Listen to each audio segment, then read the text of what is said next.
There are two guys I want you to picture. The first one is named Dennis. He's 64 years old, an operations manager outside of Columbus, Ohio. He earns $112,000 a year. Good salary. He has a 401k, a paid-off house, 2 cars, and every Sunday, he tells himself he needs to start tracking his spending better. He feels like he should be further along by now. He feels behind. The second guy is named Ray. Ray is 69 years old. He retired 4 years ago from the same type of job. Middle management, nothing glamorous. He collects $2,200 a month from Social Security, pulls a little from his IRA, does some consulting work here and there on his own schedule, and spends his Tuesday afternoons at a golf course in Scottsdale. Here's the part that stops most people cold. Ray's net worth is growing. Not shrinking, growing. Every single year since he stopped working, the number has gone up. And Dennis, who is still earning a paycheck, feels like he's barely keeping his head above water. Both of these men did everything more or less right. One is approaching the finish line. One already crossed it. And somehow the one who crossed it is pulling further ahead. The Federal Reserve's own data backs this up. The median net worth for Americans between 65 and 74 is actually higher than for Americans between 55 and 64. After decades of working, after the paychecks stop, the wealth keeps climbing for millions of people. If you're someone who feels like you'll never really get ahead, like the money always seems to disappear no matter how much comes in, stay with me for the next few minutes. What I'm about to walk you through might change the way you think about where you're actually headed. And if this hits close to home, subscribe and like this video. It genuinely helps more than you'd expect. Here's what most people believe about retirement. They picture a cliff. You're working, money is coming in, and then one day you stop working and the money starts going out. Your savings depletes. Slowly at first, then faster. You're racing the calendar, hoping the math holds together long enough. It's an image that makes sense on the surface. And it's almost completely wrong for a specific group of people. The mistake most people make is thinking about retirement as a subtraction problem. You stop earning, therefore, you start losing. But that framing ignores something massive. The structure of your financial life changes in ways that are almost impossible to fully appreciate while you're still in the thick of working. And a lot of those changes work in your favor. Think of it this way. Imagine you've been carrying a backpack uphill for 40 years. The backpack has been getting heavier the whole time. Kids, mortgage, career pressure, income taxes, the cost of looking like you're doing fine. And then one day, you reach the top of the hill. You set the backpack down, and you start walking forward without it. Your pace doesn't slow. If anything, it picks up, because the load is gone and the terrain has leveled out. That's what the financial shift into retirement actually looks like for people who prepared. Not a cliff, a summit. And from a summit, you can see a lot further than you could from halfway up the mountain. There are 9 reasons this happens. Most of them nobody talks about clearly. I'm going to walk you through all of them. The first reason is that your entire tax situation flips, and it flips hard in your favor. When you're working, let's use Dennis as the example, he earns $112,000 a year. Before that money touches his bank account, he's losing roughly 22% to federal income tax, another 7.65% to Social Security and Medicare payroll taxes, and whatever his state takes on top. By the time he's done, he might be taking home $72,000 or $73,000 out of that $112,000. The rest just evaporates into the system. He never sees it. He can't spend it, save it, or invest it. It's gone. Now look at Ray. Ray is pulling $2,200 a month from Social Security, which adds up to about $26,400 a year. He draws another $22,000 from his traditional IRA. So he's got roughly $48,000 coming in, which, by the way, goes further than it sounds, and I'll get to why in a minute. Here's the tax part that most people miss. Social Security income is only partially taxable. For most middle-income retirees, only about 85% of that benefit actually counts as taxable income. And the standard deduction for someone over 65 is higher, about $15,700 for a single filer in recent years. So by the time Ray's accountant is done, Ray might only be paying taxes on somewhere around $28,000 to $30,000 of the money he received. That's not a typo. He received $48,000, and he's taxed on roughly $28,000. If any of that money came from a Roth IRA, which it might if he converted strategically in his early 60s, it gets even better. Ray is keeping more of his money than Dennis is. Dennis earns more. Ray keeps more. That gap is the first engine driving the wealth increase. The second reason is that expenses don't just fall, they crater. I don't think most working people have any idea how much of their spending is tied to the act of working. Let's count what Dennis pays every month just to show up and do his job. There's the gas for the commute, or the transit pass, or the parking. Call it $200 to $400 a month, depending on where you live. There are the work clothes. Dennis isn't buying suits every week, but he's got dry cleaning, he replaces dress shoes, he has a professional wardrobe that requires upkeep. Maybe $100 a month averaged out. There are the lunches, the coffees, the birthday cakes for the office, the happy hours you feel obligated to attend. That's another $200 to $300 easily. And then there's the biggest one that nobody names directly. Dennis is time poor. He works 50 hours a week, so he pays other people to do things he doesn't have time to do himself. He orders takeout twice a week because nobody wants to cook at 7 p.m. after a full day. He hired someone to mow the lawn. He pays for convenience because his time is not his own. Ray doesn't have that problem. Ray has nothing but time. He cooks at home. He does his own yard work. He comparison shops, takes his time at the grocery store, waits for sales, and his mortgage has been paid off for 6 years. His kids are grown and out of the house. He's not paying for anybody's college, anybody's car insurance, anybody's weekend soccer league. The expenses that once felt non-negotiable have largely evaporated. He's spending something like $38,000 a year, and he's receiving $48,000. Even before investments are considered, he's running a surplus. The third reason is that compound interest, after decades of slow buildup, finally turns explosive. Here's something that takes a while to really feel in your gut. Compound growth is not a straight line. It's a curve. In the early years of saving, the growth feels almost insulting. You contribute $5,000 to your 401k, and the market adds $300 or $400 to it, and you think, well, that's not doing much. But that's not how compounding works over long stretches. The gains build on the gains. The portfolio Ray has today, let's say it's worth $680,000, doesn't need Ray to add a single dollar for it to grow. At a conservative 7% average annual return, that portfolio is generating roughly $47,600 a year on its own. That's almost equal to everything Ray is withdrawing, which means the portfolio is essentially replenishing itself while he's spending from it. The withdrawals come out of one pocket, while the growth fills the other.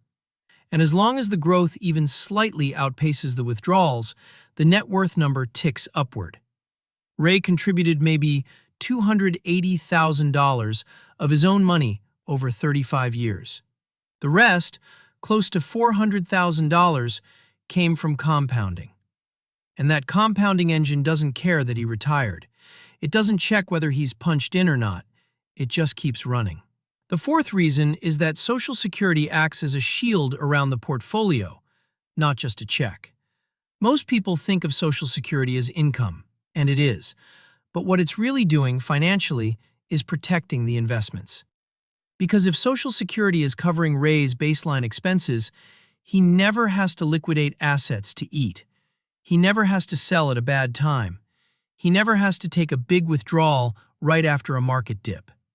The portfolio stays mostly intact, mostly invested, and continues growing. That benefit also adjusts for inflation every year through the cost of living adjustment, COLA. In 2023, that adjustment was 8.7%. In 2024, it was 3.2%. His check literally went up just because time passed. His former employer never did that. The fifth reason is Medicare, and specifically, what happens when retirees hit 65. There's a brutal window between early retirement and Medicare eligibility. If someone retires at 62, they've got 3 years where they're buying private health insurance on the open market. For a couple in their early 60s, that can run $1,800 to $2,400 a month on the ACA marketplace. That's $21,600 to $28,800 a year just for health insurance, before they see a single doctor. The moment they turn 65 and Medicare kicks in, that number drops to somewhere around $300 to $500 a month for most people with a Medicare Advantage or supplemental plan. That's a swing of $1,500 a month or more, every single month. That money doesn't disappear, it gets redirected. Some retirees save it, some invest it. Either way, a major financial pressure valve gets released at 65, and the budget breathes again. The sixth reason is that a lot of retirees unlock massive trapped equity when they downsize. Ray's house has been paid off for 6 years. He bought it for $195,000 in 1997. It's worth $520,000 now. His kids moved out years ago, and he and his wife are rattling around in a 4-bedroom house in a suburb of Scottsdale that they genuinely don't need anymore. So they sell it.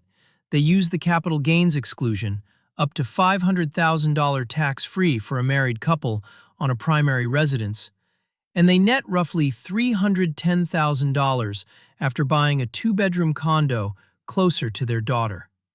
That $310,000 doesn't sit in a savings account earning nothing. It goes into a brokerage account and starts compounding. Their new condo has lower property taxes, lower utility bills, lower maintenance.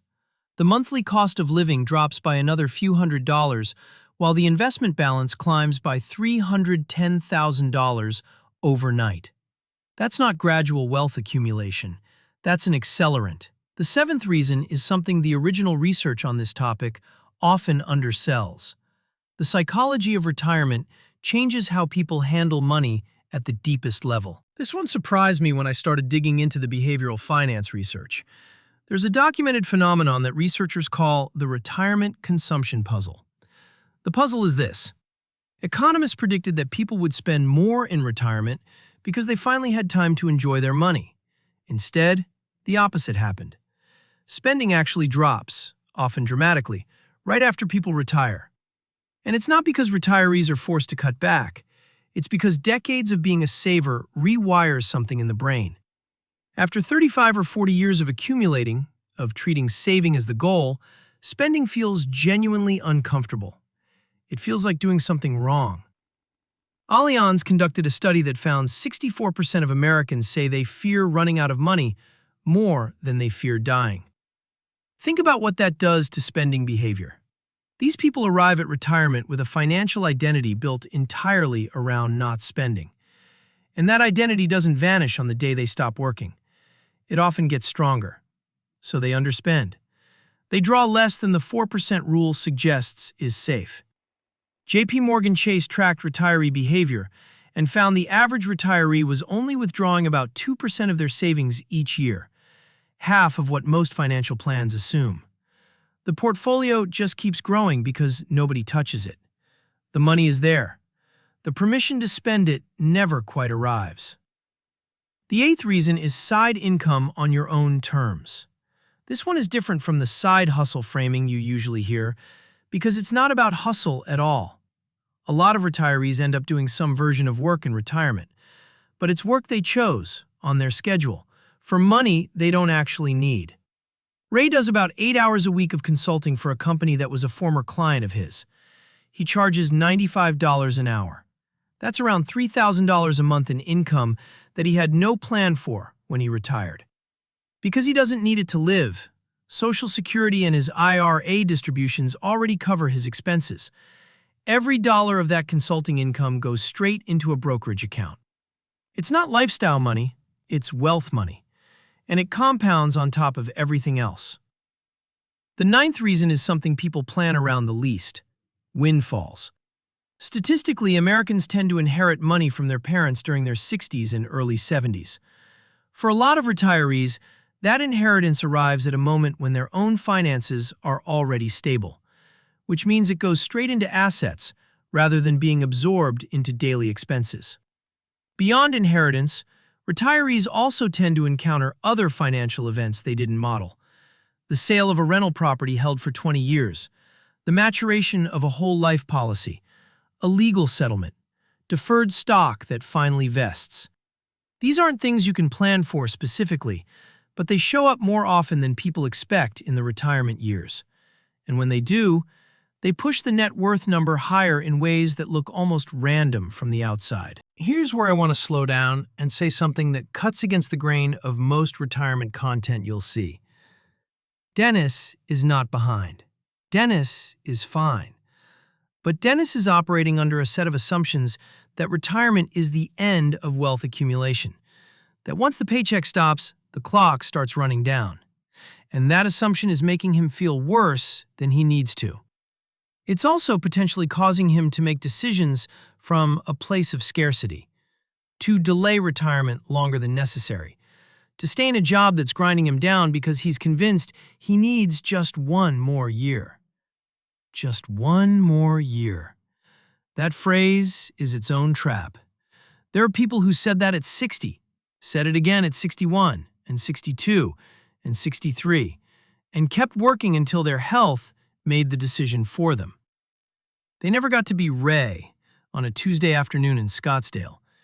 They never got to find out that the backpack, once set down, stays off. The data on this is uncomfortable. The Employee Benefit Research Institute has found that a significant share of retirees say they retired earlier than planned, not by choice but because of health problems or job loss, which means the window is not guaranteed. The one more year math assumes the year is yours to take. It often isn't. The wealth growth in retirement is real. The research confirms it. But it only happens for the people who actually get there, and who let themselves arrive. So what do you do with all of this if you're Dennis? If you're 10 or 15 years out from where Ray is now? The first thing, and this is the one most people skip, is to actually model what your tax situation looks like in retirement, not just your income. Most pre-retirees think in terms of, I need X dollars a year to live.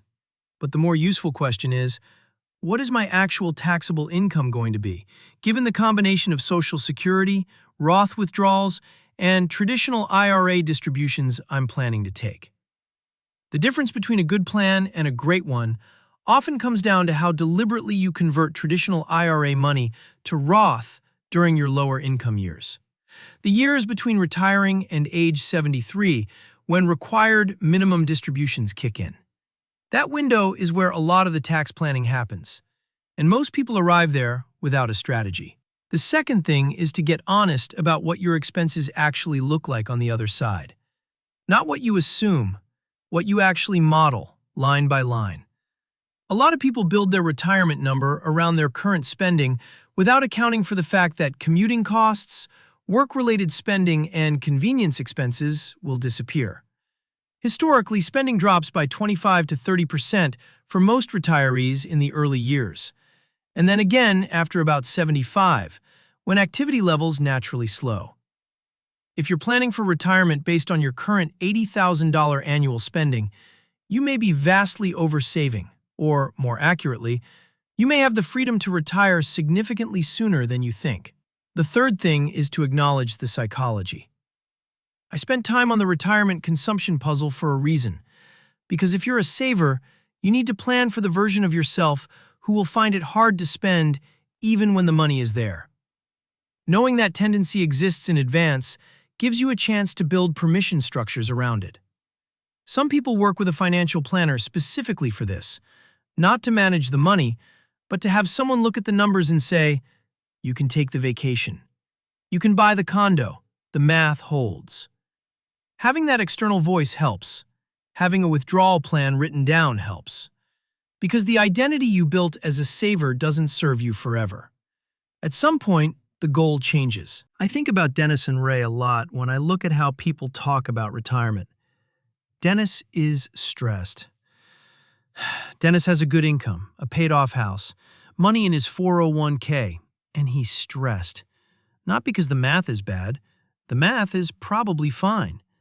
But because he's been trained by 35 years of working to believe that stopping means falling. That the only safe position is forward motion. More hours, another year. Ray set the backpack down. And the strange thing?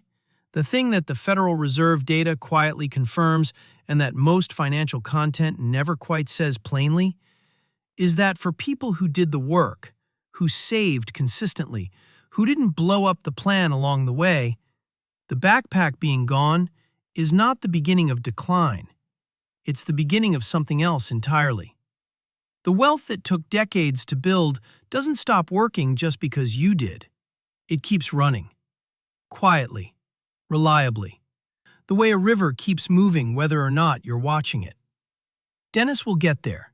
Most people who are watching this will get there. The tax math, the expense math, the compounding math, it all bends toward people who stayed patient and stayed consistent. Not perfectly, not without mistakes, but consistently enough that the engine kept running. And when the backpack finally comes off, all of that momentum doesn't disappear.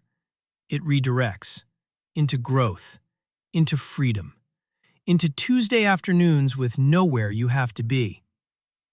If you found this useful, drop a comment with where you are right now, whether you're just getting started, closing in on that number, or already on the other side of it. I read every one of them. And if you haven't already, subscribe. There's a lot more of this kind of content coming, and I think it'll be worth your time.